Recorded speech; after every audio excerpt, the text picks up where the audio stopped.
시작합니다. 뜨거움과 따뜻함이 함께하는 시간. 신일의 출발 새 아침. 신일의 출발 새 아침 3부 순서 시작합니다. 사정치민주연합의 차기 지도부로 선출하는 전당대회 투표가 오늘부터 시작이 됐는데요. 그런데 이 경선룰 개정과 관련해서 지금 논란이 크게 일고 있습니다. 특히 박지원 후보 측이 지금 강하게 반발하고 있는 건데요. 자, 어떤 입장인지 사정치민주연합 당대표 후보시죠. 박지원 의원 연결해서 입장 직접 들어보겠습니다. 안녕하십니까? 네, 박지원입니다. 전주에서 전화 받습니다. 아, 그러시군요.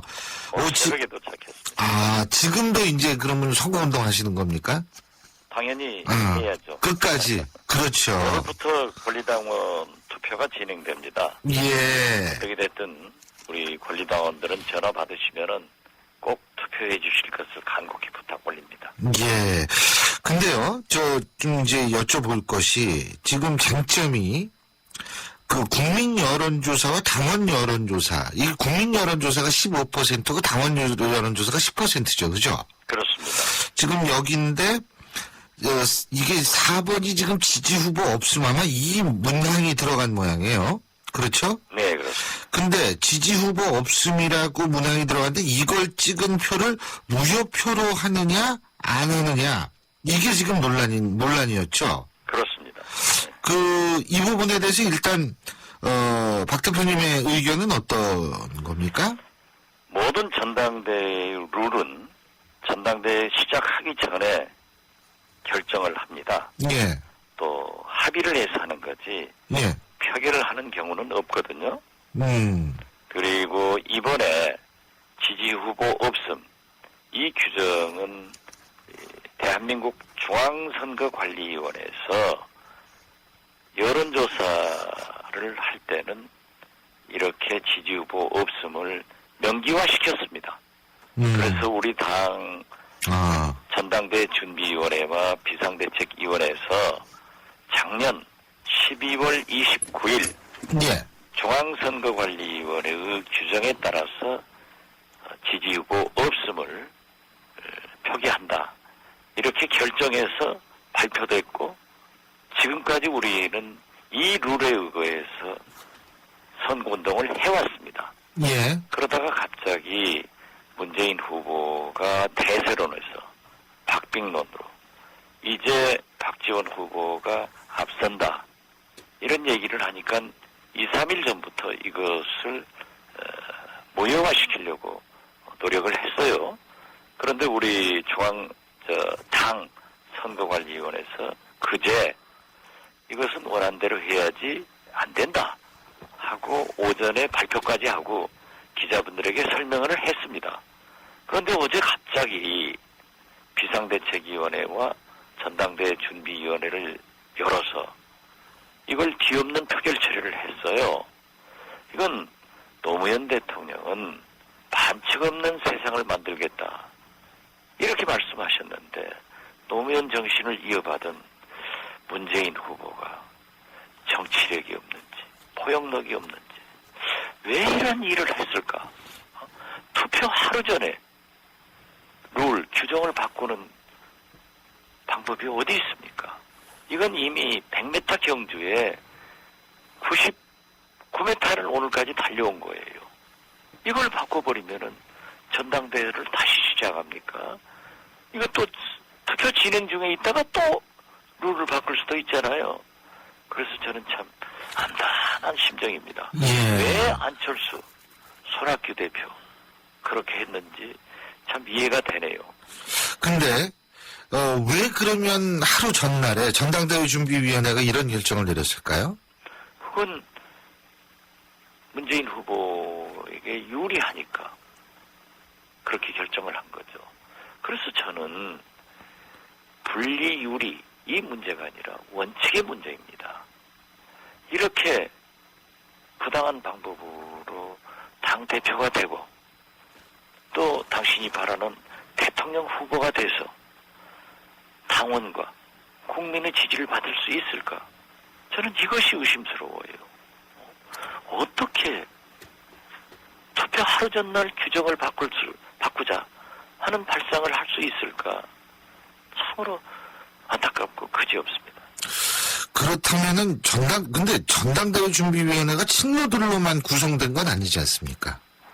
우리 당이 친노들이 많지 않습니까? 그리고 그 위세에 다른 얘기는 하지 않겠습니다. 아무튼 너댓 의원들은 이건 안 된다. 여기에서 결정할 문제가 아니다. 이렇게 해서 퇴장도 하고 했는데요. 오늘 또 비상대책위원회가 열리고 당무위원회가 열립니다. 물론 여기에서도 뒤집을 수는 있겠죠. 그렇지만은 이건 또 소란을 가져오는 겁니다. 안 그래도 국민들이 우리 새정치민주연합에 대해서 참 이런 투표 하루 전날 룰을 바꿔버리는 이런 형태에 대해서 혐오감을 가지고 있는데 또 말썽 부려가지고 또 싸우느냐. 이걸 지금 고민하고 있습니다. 제가 어떻게 해야 됩니까? 지금 보니까 박지원 대표께서는 지금 이 룰을 전당대회 직전에 바꿔서 문제라는 말씀이신데, 그죠? 근데 문재인 후보 측의 입장은 뭐냐면, 원래 하던 대로 하기로 한 거다. 다시 말해서, 지난 5.4 정당대회나 6.4 지방선거 때의 규칙을 그대로 적용한 것이다. 지금 이렇게 얘기를 하고 있거든요. 이것은요, 거듭 말씀드리지만, 작년 12월 29일, 중앙선거관리위원회의 지침대로 지지후보 없음 하고 명문화시켜서 통과를 시켰습니다. 그런데 실무자의 실수라느니 이것을 해석을 달리하자. 아니 명문화된 것을 어떻게 해석합니까? 그리고 더 가고하는 어제 JTBC 토론에서 문재인 후보는 이러한 가결한 적이 없다는 거예요. 그리고 오히려 제가 없던 것을 만들어내려고 한다 하는데 기록물로 나와 있고 우리 당의 홈페이지를 들어가 보세요. 엄연히 올라 있습니다. 이것을 문재인 후보가 몰랐을까? 참으로 의심스럽습니다. 꼭 이렇게까지 해서 당대표가 돼야 되나요? 근데 중앙선관위에서 지지후보 없음이란 조항을 넣으라고 그랬을 때에는 그거에서 찍은 거는 무효표로 만들라 이런 지침이 있었습니까? 그런 지침이 없죠. 여론조사는 지지후보 없으면은 없는 것도 여론입니다. 예. 그렇기 때문에 그 여론을 감안해야죠. 지지후보 없다는데 그걸 갖다가 억지로 지지후보 있는 것으로 끼워 맞춘다고 하면은 그건 여론조사가 아니죠. 진정한 여론조사는 특정한 후보 중에서 누구를 지지할 수 있는 권리도 있고 지지 후보가 없다고 의사표시를 하는 것도 여론조사이지 어떻게 무조건 다 특정한 후보를 지지해라 하는 것을 강요할 수 있습니까? 그렇기 때문에 중앙선거관리위원회에서도 여론조사의 경우 그렇게 한다는 거죠. 예. 그런데요, 지금 박지원 의원께서는 앞으로의 거취까지도 말씀을 하셨는데, 물론, 앞으로의 거취라는 거, 끝까지 가시겠다라는 것은 분명히 어제 밝히신 것 같아요. 그렇죠? 글쎄요, 제가 끝까지 간다, 안 간다, 이것을 떠나서, 어떻게, 이러한 일을 할 수 있는가, 그 맑고 착하시다고 생각한 문재인 후보입니다. 이분이 반칙을 만들어낸다고 하면은 이건 좀 심각한 문제 아니에요? 더욱이 자기 스스로도 자기가 대권 후보로 가장 지지도가 높다. 반기문 유엔 사무총장보다도 높고 김무성 새누리당 대표보다도 3배가 높다. 자기 때문에 우리 당 지지도도 올랐다. 이건 좀 겸손한 말씀이 아니에요. 슈틸리케 감독 보세요. 우리 축구 선수들이 이기니까 좋은 성적 내니까 우리 선수들이 잘했다. 얼마나 겸손한 지도자입니까? 그런데 우리 당 지지도가 자기 때문에 올랐다. 그런데 그 지지도가 그전에는 48% 받던 분이 지금 20%면은 한타박 난 거 아니에요? 이런 것을 가지고 얘기하고 자기가 지도자가 돼야 된다. 당대표가 돼야 된다 하면은 공정한 룰 속에서 공정한 방법으로 되는 것이 당을 이끌 수 있는 방법이지. 그렇기 때문에 저한테 제가 당대표에 출마하겠다고 하니까 우리 당내의 많은 분들이 절대 친노를 믿어서는 안 된다. 그러니까 출마하지 말고 신당을 창당하자. 저에게 굉장히 권했습니다. 예. 지금 이 순간도 그걸 권합니다. 예. 그러나 저는 분열해서 패배하면 안 된다. 통합 단결해서 승리의 길로 가는 것이 김대중 노무현 정신이다. 우리 새정치민주연합은 김대중, 노무현, 안철수, 한국노총, 시민단체 이 5개 세력이 연합해서 창당된 당이기 때문에 우리 모두가 조화를 이루면서 균형 있게 가자.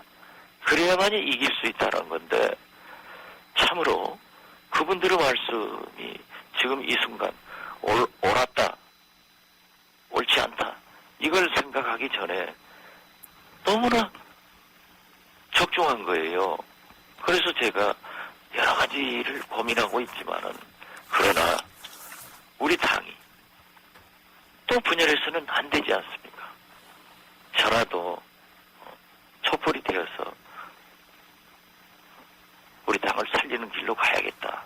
이런 생각을 오늘 새벽 전주에 도착해서도 자꾸 굳혀가고 있습니다. 예. 지금 제가 뭐 완주를 한다, 뭐 사퇴를 한다 이런 것을 똑부러지게 얘기할 수 있는 심정이 아닙니다.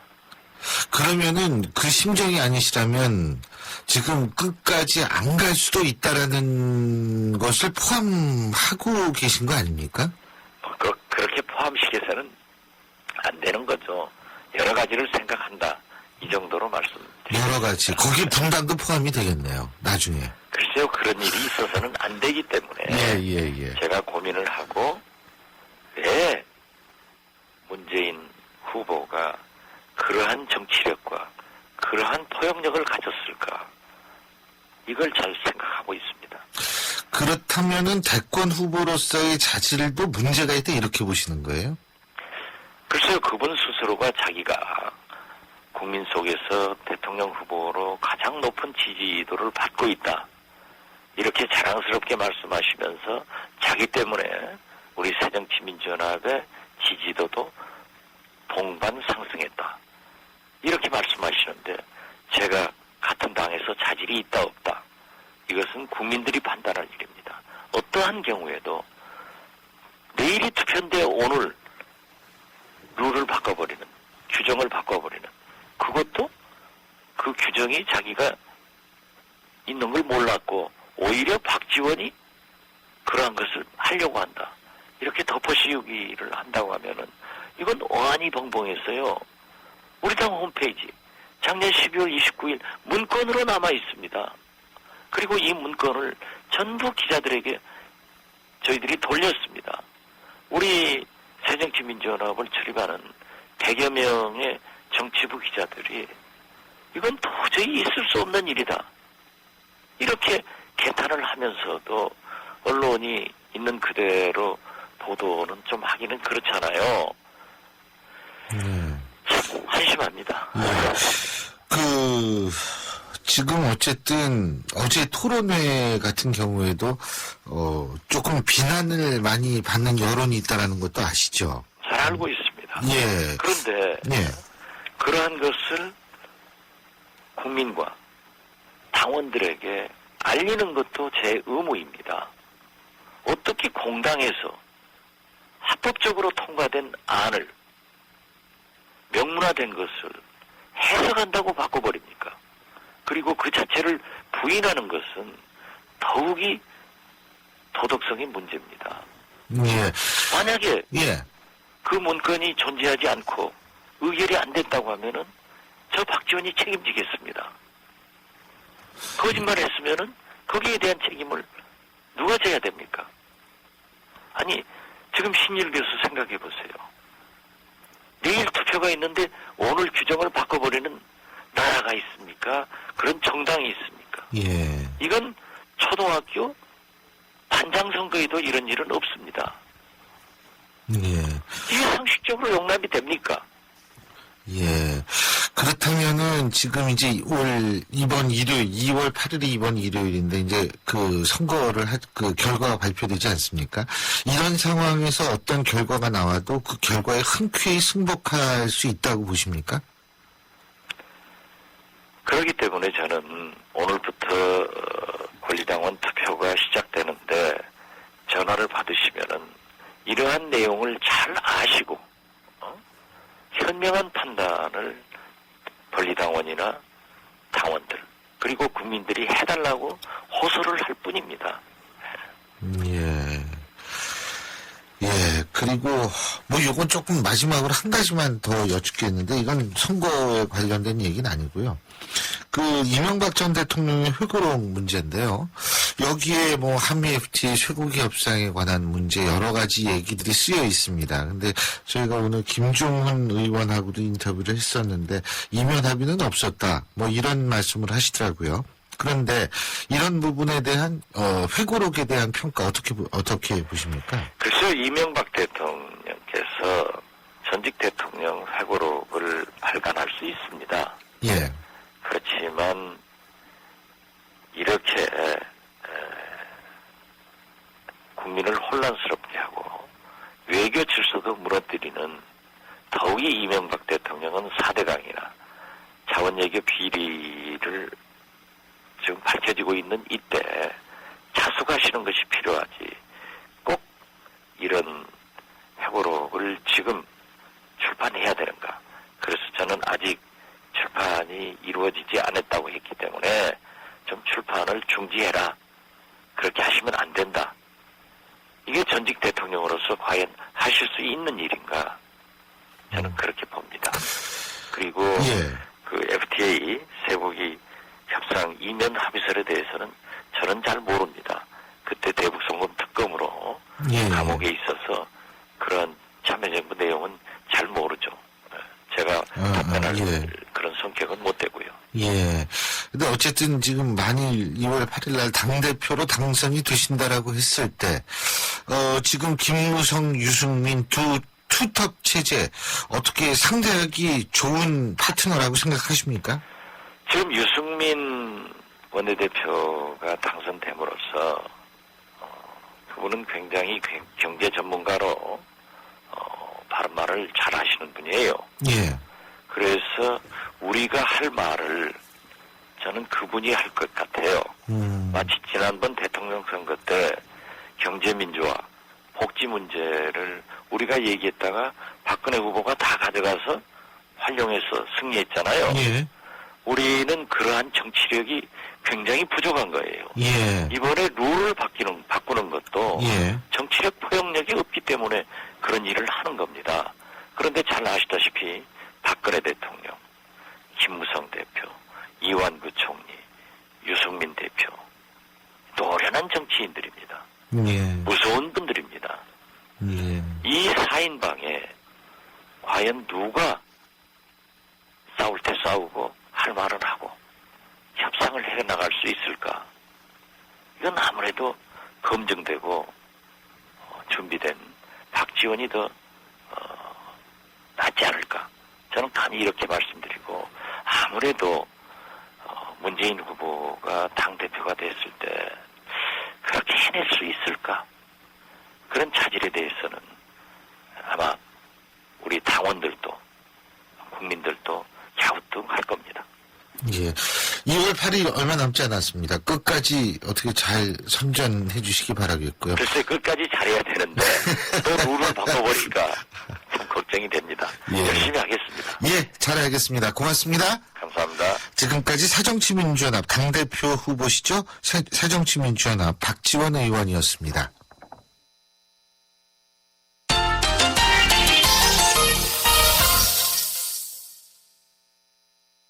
스포츠 소식 알아보겠습니다. 경향신문 김세용 기자 연결합니다. 김세용 기자. 네, 안녕하세요. 예. 저도 어제 이거 잠깐 봤는데 뉴스에서 우즈베키스탄 축구가 이게 우리나라 선수를 막 얼굴을 주먹으로 때리질 않나, 이 니킥이라고 그러죠? 그걸로 얼굴을 때리질 않나. 이게 뭡니까? 이게 축구가 아니라 격투기죠. 네. 이게 깡패 축구다. 맞아요. 완전 세계에서 조폭 가장 축구지 이게. 정확한 축구를 한다. 뭐 이런 평가들이 좀 나오고 있습니다. 원래 그렇게 패요? 근데 우즈베키스탄은? 그러게요. 그 상황은 그저께 밤에 태국에서 열린 킹스컵이라는 축구 대회였었는데요. 예. 우리가 22세 대표팀이 이제 출전한 대회였는데 우리하고 우즈베키스탄 경기를 하는데 우즈베키스탄 이거 선수인지 뭐 깡패인지 모르겠는데요. 우리 선수를 날라차서 발로 얼굴이나 가슴을 향해서 발을 높이 대는가 하면 또 우리 심상미라는 선수가 엑서울이 있는데 이 선수하고 몸싸움이랄까 충돌하는 과정에서 뭐 랩툭, 라이툭 이렇게 손과 손바닥으로 주먹으로 우리 선수의 얼굴을 글쎄 말이에요. 했습니다. 그러다 보니까 물론 즉시 퇴장은 됐지만 이거는 뭐 살인 미수다 뭐 이런 표현도 사실 나오고 있고요. 그리고 뭐 어떤 외신 보도를 보니까 킹스컵이 축구 대회가 아니라 말을 타고 서로 창을 찌르는 마산 게임하고 똑같지 않냐 이런 표현도 썼고요. 예. 네, 아무리 화가 치민다고 해도 턱이 돌아갈 만큼 때리는 건 있을 수 없는 일이다. 예. 이런 표현을 쓰고 있습니다. 우리 대한축구협회도 우즈베키스탄에 공식적으로 항의를 강력하게 했고요.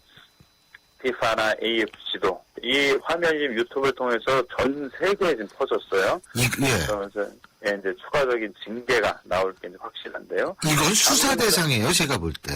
네. 방금 전에 우즈베키스탄 축구협회가 공식적인 입장을 밝혔습니다. 부도덕하고 충격적인 사건이다. 잘못을 통감한다. 그렇게 얘기했고요. 한국과 원만한 관계를 회복할 수 있도록 노력하겠다 이런 얘기를 했는데 징계를 내리겠다. 그런데 뭐 적절한 징계를 내리겠다. 뭐 이런 표현을 썼어요.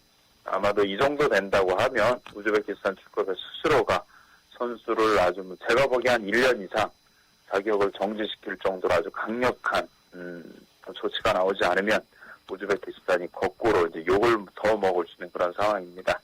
우리 선수를 발로 찬 선수의 이름이 마샤리 포프라는 선수고요. 예. 또 우리 심상민 선수의 얼굴에 주먹과 손바닥으로 뺨을 때린 선수는 삼신이 노프라는 선수입니다.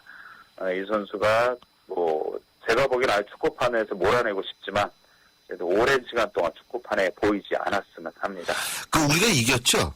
네, 1대0으로 승리는 거뒀죠. 이겼죠. 그렇게 두들겨 맞으면서 이겼어요. 이거 참 대단합니다. 우리 선수들이 이긴 것도 물론 우즈베키스탄보다 우리가 전력이 높으니까요. 예. 이긴 것보다는 전원도 참 대단하다고 하는 게 같이 맞서서 싸우지 않은 거죠. 얼마나 자기 얼굴을 맞고 또 동료가 맞는 걸 그렇죠. 뭐 피가 거꾸로 솟을 텐데 그래도 우리 선수들이 더 이상 이 일이 비화되지 않도록 잘 참은 거. 훌륭하더라고요. 예. 아주 훌륭한 태도였죠. 그게 이제 축구를 하면서 우리 대한민국의 민도를 보여주는 거죠. 사실은. 그렇습니다. 예? 그렇습니다. 네. 훌륭하더라고요. 우즈벡 선수들 정말 기가 막혀가지고 말이 안 나오는데. 아니, 서 있는 사람을 그냥 레프트 라이트로 이렇게 얼굴을 때려버리고 말해요. 나 진짜. 그리고 장거리 스피드 스케이팅 간판이죠. 이승우 선수 말입니다. 네. 매스 스타트라는 종목에서 월드컵 1위에 올랐다고 그러네요. 네, 일단은 뭐 경기 결과를 좀 말씀을 드리면 월드컵이 이번에 2014, 2015 시즌에 모두 5개 대회를 치렀습니다. 네. 이번 마지막 대회가 이제 노르웨이에서 이번 주말에 끝났는데요. 우리 이승훈 선수가 매스 스타트라는 종목에서 우승을 했습니다. 1차 대회 금메달, 2차 대회 동메달, 3차 대회 금메달, 4차 대회 은메달, 이번에 5차 대회 금메달. 금동, 금, 은, 동.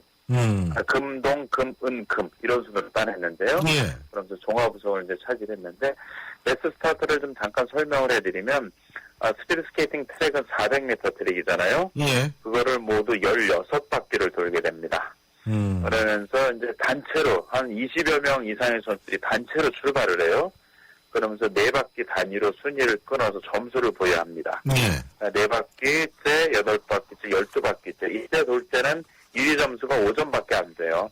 네. 마지막에 돌아올 때, 그러니까 마지막 16바퀴를 갈 때는 1위 점수가 무려 60점입니다. 그러니까 마지막에 1위를 해야지 1위를 할 수 있는 그런 상황인데 너무 많은 선수들이 이렇게 하다 보니까 이게 쇼트트랙과 스피드 스케이팅의 장점을 좀 섞어놓은 그런 경기가 됐어요. 예. 보는 흥미도 더하고 우리 이승원 선수가 쇼트트랙 출신이기도 하고 하니까요. 이런 종목에 이제 작전이 필요합니다. 그러니까 처음부터 치고 나가면은 힘이 되니까 예. 앞에 이제 4바퀴, 8바퀴, 12바퀴는 대충 이제 순위권에 들면서 이제 이게 선수들이 앞에 있고 뒤에 가야지 바람의 저항 때문에 약 70%의 힘으로 같은 속도로 낼 수가 있으니까요. 그렇게 계속 선두권에 뒤에 숨어서 있다가 막판에 1위를 하는 거죠. 이승우 선수 그 작전으로 1위를 차지했는데 이 매스 스타트라는 종목이 아직 올림픽 정식 종목은 아닙니다. 네, 평창에서 정식 종목이 될 가능성이 상당히 높습니다. 예. 이승우 선수가 평창까지 이 느낌 그대로 간다고 하면 평창에서도 메달 소식을 기대해 볼 만합니다. 예, 잘 알겠습니다. 오늘 말씀 잘 들었습니다. 고맙습니다. 네, 고맙습니다. 지금까지 경향신문 김세훈 기자였습니다. 차가 같네 차가 같아 2588 2588 대리운전 2588 2588 좋아요 대리운전입니다. 역삼동에서 일산이요. 아, 2명 필요하시다고요? 일용이와 홍제동 김수미 보내라고요? 네, 차오로 찾아서 연락드릴게요. 차오로 정렬 2588 2588 신율의 출발새 아침 3부 순서는 여기서 줄이겠습니다. 잠시 뒤 4부에서 뵙죠. 요즘 유행하는 유태인 학습법에 하브루차라는 말이 있습니다. 두 사람이 짝을 이뤄 학습하는 옛 유태인 학습 방식인데요. 서로 짝을 지어 대화하고 풀어내는 방식으로 어려운 것들을 하나하나 해결해 나가는 거죠. 그렇습니다. 어떠한 어려움도 함께하면 충분히 극복해 나갈 수 있다는 믿음이죠. 올해는 우리 이웃들의 무거운 짐들 우리가 조금씩 함께 나눠들면 어떨까요? 대한민국 모든 이들의 얼굴에서 미소가 지워지지 않도록 2015 YTN 라디오 연중기획 함께 들어요 대한민국. 올 한 해 동안 청취자 여러분과 함께 들고 함께 귀 기울이겠습니다.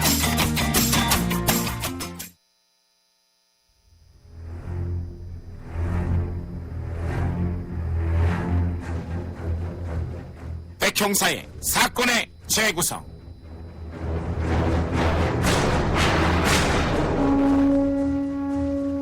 일상생활에서 평범하게 일어날 수 있는 일들도 끔찍한 범죄의 소지가 되는 경우가 있습니다. 누구에게나 일어날 수 있다는 얘기겠죠. 오늘은 그런 얘기들, 그런 사건들 다뤄보겠습니다. 스튜디오에 항상 매주 화요일마다 함께해 주시는 분이죠. 백기종 전 수서경찰서 강력팀장 나와 계십니다. 어서 오십시오. 네, 안녕하십니까. 예. 자, 먼저 말해요. 네. 이 갓난아기를 쓰레기 더미나 쓰레기 봉투에 유기한 사건 여러 건 발생했다고 그러는데 이거부터 좀 얘기해보죠. 지금 이게 사실 지금 상당히 심각한 문제로 대두가 되고 있는데요. 네. 우선 한 가지 사례를 말씀드리면 지난 6일 서울 은평구 거북산 중턱에 신고가 들어왔습니다. 경찰에. 네. 그래서 신고 내용은 뭔가 땅 속에 산 땅 중턱에 뭔가 그 사람이 묻혀 있는 것 같다. 그래서 경찰이 놀라서 출동을 했는데 예. 가서 이제 파 내려가 보니까 흰 옷에 그 백골이 된 아기 이 백골이 나왔어요. 그래서 이걸 수사를 해보니까 2013년 9월에 이 아기 부모가 바로 중학생, 남자 중학생 16세, 여자 중학생 17세 이렇게 이제 범인이 밝혀져가지고 이게 사건 처리를 했었는데 이거 아니고도 좀 충격적인 게 많았었죠. 2011년 4월 달에 그 26살 된 엄마가 아이를 버렸는데 그 전에도 2번이나 아기를 버렸던 그래서 토탈 3번을 버려가지고 영아 유기 혐의로 이렇게 이제 구속이 됐었고 또 같은 해죠. 2011년 7월 달에 경남 남해에서 그 39살 된 엄마가 2006년도부터 2011년까지 4명의 아이를 출산 즉시 버리는 이런 형태가 있어서 그 당시에도 보도가 크게 됐었는데 지금 또다시 지방에서 아기를 버려가지고 이게 그 영아 유기죄로 구속이 되고 또 아기가 사망을 해가지고 영아 유기 치사죄로 구속이 되는 이런 사연들이 지금 빈발하고 있어서 뭐 지금 사회적으로 큰 문제가 아닌가 이제 이런 부분들이 있습니다. 근데요, 이게 존속 사례 아닙니까? 이거는? 비속 사례죠. 아, 비속. 예. 비속 사례인데. 네. 이제 이런 경우에는 통상 가중처벌되죠. 예. 아기를 그냥 버리게 되면은 그 형법 272조에서 2년 이하의 징역에 이제 300만 원 이하 벌금인데 이건 처벌이 좀 약하죠. 왜 그러냐? 엄마가 오죽했으면 아기를 버렸겠느냐 하는 차원이지만 지금 만약에 아기가 유기를 했는데 사망을 하게 되면 영아 유기 치사로 3년 이상 유기징역.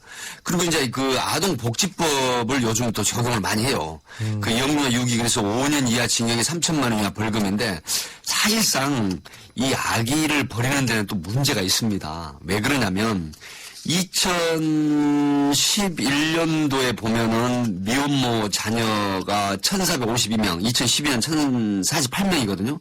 이 입양수가 이렇게 되는데 갑자기 2013년도에 641명으로 통계를 보면 뚝 떨어지는데 바로 2013년 8월 달에 입양특례법을 개정을 해가지고 아동을 국내에 입양을 하게 되면 호적에 반드시 올리게 돼 있어요. 그런데 이게 문제가 되는 거죠. 예를 들어서 미혼모라든가 10대가 이 아이를 출산해서 이 호적에 올릴 수 있는 여건이 안 되고 올리게 되면 차후에 여러 가지 문제가 생기는 거죠. 결혼이라든가 또 새 출발하는 데 있어서.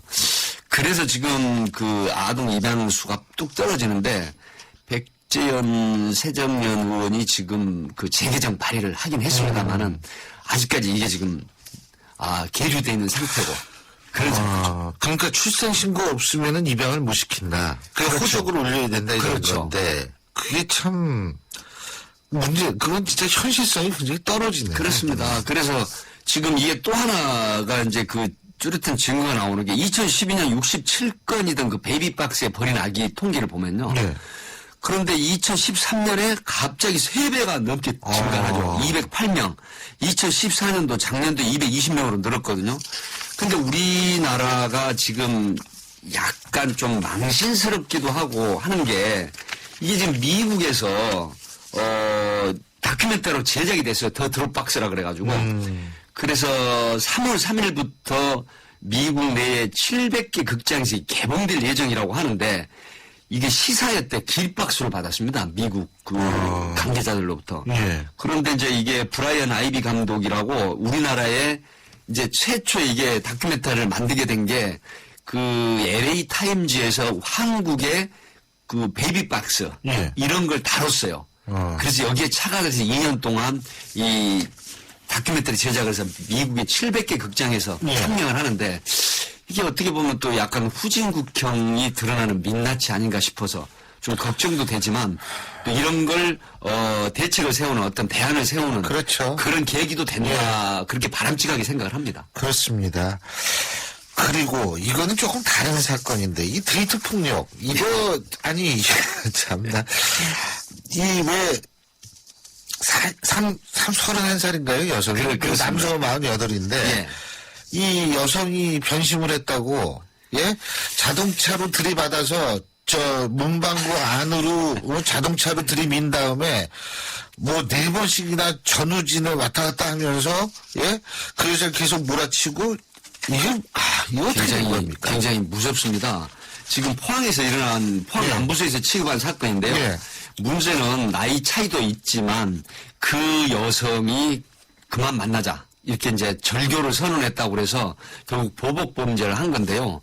이 사람은 살인 미수죄로 지금 아마 수사를 하고 있는데 왜 심각하냐면 지금 2011년도에 이 데이트 폭력이 통상 3년에 2만 건이라고 하는데 이 연도별로 보면 보통 2011년부터 13년 경찰청 통계를 보면 6,700건에서 약 한 7,000건까지 이뤄져요. 근데 문제는 데이트 폭력이 앞으로 나가가지고 데이트 살인이 된다는 거죠. 2011년도에 47명, 12년도 47명, 13년도에 49명인데 3년간 143명이 이 데이트 살인으로 피해를 당했거든요. 이게 지금 분노, 충동, 조절장애를 떠나서 정말 너 아니면 같이 죽을 것 같아 하는 이런 아주 그 스토커적 집착증 증세가 이런 심각한 사건을 일으킨다고 하는데 사실상 남자가 여성을 만나고 또 여성이 남성을 만나는 상황에서 특히 여성 피해자가 많거든요. 하기 때문에 집착증 증세, 스토커 증세 또 한 번 잘못하고 빌었다. 눈물 흘리면서 빌었다. 그런데 또 이런 상황이 재발이 된다. 이렇게 되면 이거는 나중에 문제가 될 소지가 있다. 앞에서도 여러 번 말씀을 드렸지만 갑자기 전화기 검색을 하거나 집 앞이나 사무실에 갑자기 나타나서 놀라게 하거나. 아니 근데요, 팀장님 연애할 때 갑자기 집이나 사무실에 나타나는 게 서로가 좋아하면은 깜짝 놀라는 이 서프라이즈가 될 수도 있는 거 아니에요? 서프라이즈가 될 수가 있는데 이게 한두 번에 그쳐야 되는데 통상 이런 비극적인 일을 벌이는 사람은 자주 그런다는 것이죠. 그리고 잘못을 하고 빌면은 그 한 번으로 그쳐야 되는데 이게 반복되는 횟수. 이게 바로 집착증이나 이런 전조거든요. 이런 사건을 일으킬. 그래서 좀 조심을 하셔야 된다. 그런 차원입니다. 근데 그게요, 스토커의 기질이 있으면 폭력 성향으로 나갈 가능성이 높다. 2101님이 이런 거 물어보셨거든요. 결혼하기 전에 폭력 성향이 있는지 알 수 있는 방법. 있습니다. 팀장님께. 같이 술을 먹어보면 예. 자기도 모르게 폭력 성향이 나옵니다. 아, 그래요? 그리고 울컥하고 갑자기 누군가를 향한 분노를 표출하는 게 자주 있게 눈에 띈다? 되거든요. 예. 어. 이럴 때는 잠재적으로 폭력성이 있다는 심리를 읽을 수 있거든요. 예. 이런 케이스는 조심을 해야 됩니다. 그러니까 겉으로 보기엔 굉장히 젠틀하고 매너 좋은 남성으로 보이는데 그런 케이스가 가끔 나타나거든요. 특히 운전을 할 때 주체하지 못하는 갑자기 하지 않은 욕을 한다라든가 이런 건 잠재적으로 폭력 심리가 상존해 있다. 이렇게 판단하시면 되겠습니다. 저도 운전할 때 창문 돌리고서 확 끼어드는 사람 있으면 욕 나오던데, 저도 폭력 성향이 잠재적으로. 물론 그 로드 레이지라는 개념의 말씀을 드렸는데 예. 이런 게 자주 조금 가격하게 하는 사람은 폭력성이 상존해 있다라고 보는 게 정확합니다. 그렇군요. 그리고요, 또 한 가지 제가 팀장님께 여쭤볼게요. 요새 말이에요. 네.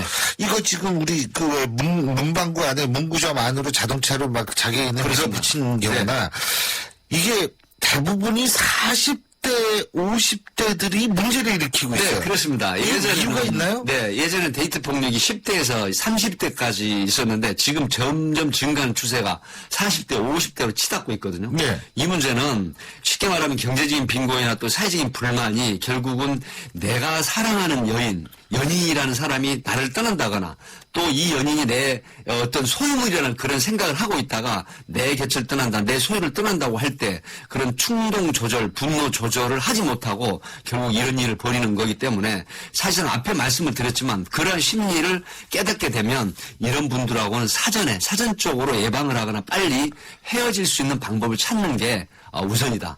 이런 말씀을 드릴 수 있겠습니다. 사실 40, 50대면은 이제 인생도 좀 많이 알고, 이 성격도 좀 20, 30대보다는 느긋해져야 되는데, 아니, 이게 이렇게 사고를 많이 치던 40, 50대, 저도 40, 50대로서 참 이걸 어떻게 바라봐야 되는지, 예?